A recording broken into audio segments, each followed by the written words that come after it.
और ये क्योंकि अमेरिकन मीडिया है तो अमेरिका में इसका इन्फ्लुएंस भी बहुत होगा। और ये खबर जो उन्होंने दी है, उन्होंने दावा तो ये किया कि उनकी सोर्सेज से बात हुई है। अब ये खबर क्योंकि रायन ग्रिम की है और मुर्तज़ा हुसैन की है, तो जो भी कार्रवाई करनी है मेरी गुजारिश होगी एस्टेब्लिशमेंट से और सारों से, उन्हीं के खिलाफ जाके कर लें। और उनके मुल्क के अंदर तो बड़े ज़बरदस्त कवानीन है, आप जाके केस करके उनसे बहुत सारा पैसा भी ले सकते हैं कि आपकी शोहरत को नुकसान पहुंचाए। बहरहाल जो खबर है वो एज इट इज़ मैं आपके सामने रखता हूं। मैंने इस पूरी खबर जो अफशा हुई है मालूमात, उनसे पता चलता है कि पाकिस्तानी फौज ने एहतजाज पर वहशियाना क्रैकडाउन का मंसूबा बनाया था, जिसमें लाइव फायर और उसके बाद कवर अप शामिल था। लाइव फायर कहते हैं कि जो रियल बुलेट होती है जिससे फायर करते हैं बंदा मर जाता है, वो वाली। पाकिस्तान आर्मी ने नवंबर में कैद साबिक वज़ीर आज़म इमरान खान के हामियों के खिलाफ एक मौलिक किस्म का क्रैकडाउन करने का मंसूबा बनाया था।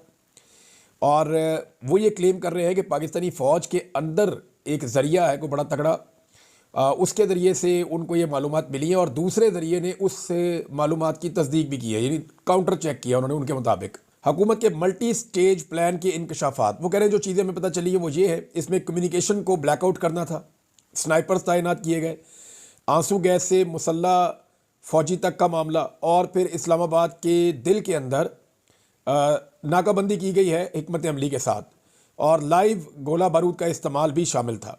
ये जाहिर करता है कि पाकिस्तान की फ़ौजी हुकूमत अपने हामियों के बारे में किस हद तक ख़तरे की घंटी महसूस कर रही है। यानी ये जो हुकूमत बनी हुई है इसको मिलिट्री की बैकिंग है और ये कैसे अपने आप को ख़तरे में महसूस कर रहे हैं। और फिर पाकिस्तान तहरीक इंसाफ जो इमरान खान की है और उनके खिलाफ ये कार्रवाई, और फिर उन्होंने कहा कि फिर भी एक ही वक्त में ज़राए की तरफ से जो उनको इतलात मिली है उसके मुताबिक वो ये कहते हैं कि इंतकामी कार्रवाई के इम्कान की वजह से वो अपना नाम ज़ाहिर नहीं कर रहे, जो भी सोर्सेज हैं वो नहीं बता रहे कि उनका नाम क्या है। और लेकिन हुकूमत ने बार बार इनकार किया है कि कोई किसी किस्म का इस तरह का जो ऑपरेशन, जो तफसीलात आप कह रहे हैं वो ऐसे नहीं हुआ। और ये चीज़ जाहिर करती है कि हुकूमत को बड़ा कॉन्फिडेंस है कि वो इख्तिलाफ राय को कुचलने की ताकत रखते हैं।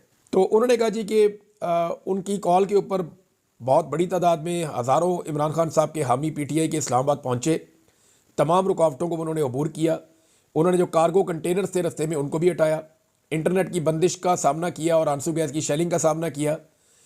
और एक जो क़यादत कर रही थी वो इमरान खान की अहलिया थी और दूसरे अली अमीन गंडापुर थे, वो क़यादत कर रहे थे, जो खैबर पख्तूनख्वा के वज़ीर आला हैं। और ये 4 सूबों में से एक सूबा है जहाँ पे इमरान खान साहब की पार्टी ने हुकूमत बनाई है जी। कि व्हाट्सएप जैसी सोशल मीडिया एप्लीकेशन भी बंद रही उस दिन, और फ़ौज को दारुल हुकूमत में बुलाया गया, उसे ब्लैंकेट शूट ऑन साइट के इख्तियारात दिए गए, यानी फ़ौज को ये, और ये रिपोर्ट पाकिस्तान में हुआ है कि शूट एट साइट के आप गोली चलाएंगे अगर चीज़ें हाथ से बाहर जाती हैं, तो उनको ये ऑर्डर मिल गए थे। ये यहाँ पे भी दावा किया जा रहा है। फिर हुकूमत ने दावा किया था कि मुजाहिरीन इस्लामाबाद नहीं पहुँच सकेंगे, लेकिन 26 नवंबर की शाम तक वो इस्लामाबाद के दिल में पहुँच चुके थे और मरकज़ी डी चौक से सिर्फ चंद फुट के फासले पर थे। उनके ताकतवर chief of army staff general Asim Munir की हदायत पर 25 नवंबर की सुबह पाकिस्तानी फ़ौज के मिलिट्री ऑपरेशन डायरेक्टोरेट में ऑपरेशन की मनसूबाबंदी की गई थी। ये बड़ा सीरियस एलिगेशन है कि जनाब आर्मी चीफ की क़यादत में जो मिलिट्री ऑपरेशंस का एक डिपार्टमेंट है पाकिस्तानी फ़ौज का, उसके अंदर वो ये क्लेम कर रहे हैं कि वहाँ पे कोई मनसूबाबंदी की गई थी। मनसूबे के तहत जिना एवेन्यू डी चौक के सामने की मरकज़ी सड़क को घेरे में लिया जाएगा, जिसमें शिपिंग कंटेनर्स के ढेर एक रुकावट के तौर पे काम कर रहे हैं। और पाकिस्तान आर्मी के special services group SSG commandos के बारे में वो बात कर रहे हैं। उनके स्नाइपर्स को छतों पर तैनात किया गया, जबकि नीम फौजी यानी रेंजर्स जो है दस्ते उनके जो है वो राइफलें लेकर आंसू गैस के गोलों से लेस पुलिस के साथ सड़क के किनारे गश्त कर रहे थे। जैसे ही इस्लामाबाद में रात पड़ी, हज़ारों की तादाद में PTI के हामी जिना एवेन्यू पर जमा हो गए, जो डी चौक से महज एक पत्थर के फासले का मतलब ये कि पत्थर आप फेंकें तो जितनी दूर जाता है इतने फासले पर थे वो। हाई कमान के अहकामात वाज़े थे, मुजाहिरीन को हर कीमत पर डी चौक पहुंचने से रोके। ज़राए ने बताया कि इस मनसूबे को अमली जामा पहनाने के लिए फ़ौज ने कसीरुल जहती नुक्ता नज़र का इस्तेमाल किया। पहला मरहला इंतशार और खौफ के बीज बोने का था, लोगों को डराने का था। जिना एवेन्यू के अतराफ़ की रोशनियाँ बुझा दी गई, जिससे इलाका तारीकी में डूब गया। उसी वक्त पाकिस्तान की जो है वो एक एजेंसी और उनकी टीमों ने मवासलाती नेटवर्क को जाम करने का इशारा दे दिया। इंटरनेट जाम हो गया, पूरी तरह से मवासलात राब्ते कट गए, जिससे मुजाहिरीन की एक दूसरे और बैरूनी दुनिया से बातचीत करने की सलाहियत मुअस्सर तरीके से मुनक़ता हो गई। ज़राए के मुताबिक ये ब्लैकआउट मुजाहिरीन के हौसले पस्त करने और इनके हौसले पस्त करने के लिए डिज़ाइन किया गया था। डराने के लिए, परेशान करने के लिए किया गया था।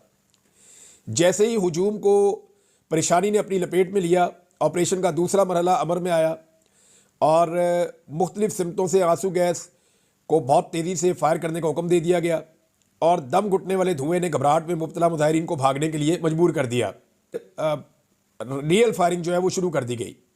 भारी असॉल्ट राइफल फायर भी इसमें शामिल है। भागने वाले हुजूम पर अंधाधुंध फायरिंग की गई। स्नाइपर जो छतों पर हिकमत अमली के साथ खड़े थे उन लोगों को निशाना बनाते थे जिन्हें दुश्मन या धमकी अमेज समझा जाता था। ज़राए ने बताया कि बहुत से लोग भाग गए। जब इब्तदाई ब्रस्ट स्प्रे किया गया तो लोग भागे। ये गैर यकीनी है कि किसने लोगों पर भारी मशीन गन से फायर करने का हुक्म दिया। अभी ये इस बारे में कह रहे हैं कि ये उस वक्त किसने मौके पे हुक्म दिया कि आप भारी हथियारों से फायर कर दें लोगों के ऊपर, इस बारे में वो कह रहे हैं ये गैर यकीनी है। इमरान खान की बहन अलीमा खान के बारे में उन्होंने लिखा कि वो मौके पे मौजूद थी और उन्होंने इंटरव्यू देते हुए ड्रॉप साइट को बताया कि आंसू गैस के साथ साथ शूटिंग की भी तफसील बताई। उन्होंने कहा कि जब मुजाहिरीन अंधेरे में डूब गए तो करीबी कारों ने निशाना बनने से बचने के लिए अपनी लाइटें बंद कर दी और मुकम्मल अंधेरा हो गया और मोबाइल फ़ोन भी बंद कर दिए गए। उन्होंने कहा कि नौजवान मुजाहिरीन ने आंसू गैस के जो गोले गिर रहे थे उन्हें उठाकर वापस फेंकने का काम किया, जबकि जो बुजुर्ग मुजाहिरीन थे वो उनके ऊपर कपड़ा डाल रहे थे, उनको ढांप रहे थे। उन्होंने मजीद कहा कि रैली सारा दिन ऐसे लगता था जैसे एक त्यौहार की तरह आगे जा रही है। लोग बिल्कुल पुरअमन थे। मुजाहिरीन के साथ उनके बच्चे भी शामिल थे। उन्होंने पुरतशद्दुद होने का कोई इरादा किसी मौके पर जाहिर नहीं किया। इस ऑपरेशन के दौरान दरमियानी ऊंचाई पर उड़ने वाले जो ड्रोन्स हैं जिनके पास थर्मल इमेजिंग की सलाहियत मौजूद है। थर्मल इमेजिंग कहते हैं जी ये जो ऐसा ड्रोन जो नीचे अगर अंधेरा भी है ना तो वो इंसानी बॉडीज़ को दिखाता है। ये बॉर्डर पे इस्तेमाल किया था। अमेरिकन ने बहुत इस्तेमाल किया, इंडियंस के पास भी है, हमारे पास भी है। ये ऐसा होता है कि अगर कोई आदमी अंधेरे में भाग रहा है तो उसकी वो रेड कलर का उसमें नज़र आता है, वो पता चलता है यहाँ बंदा जा रहा है और उसका पूरा एक हैवला नज़र आता है। तो इस तरह से वो थर्मल ड्रोन की बात कर रहे हैं। यहाँ पर उन्होंने क्लेम किया कि वो भी छोटे ड्रोन जो हैं वो लाइव निगरानी के लिए वहाँ पे मौजूद थे जो देख रहे थे और ऑपरेशन के कमांड सेंटर में जो कत्लेआम हो रहा था उसकी रियल टाइम फुटेज वहाँ पे जा रही थी। फिर एक सफाई करनी थी उस पूरे जाए वकुआ की।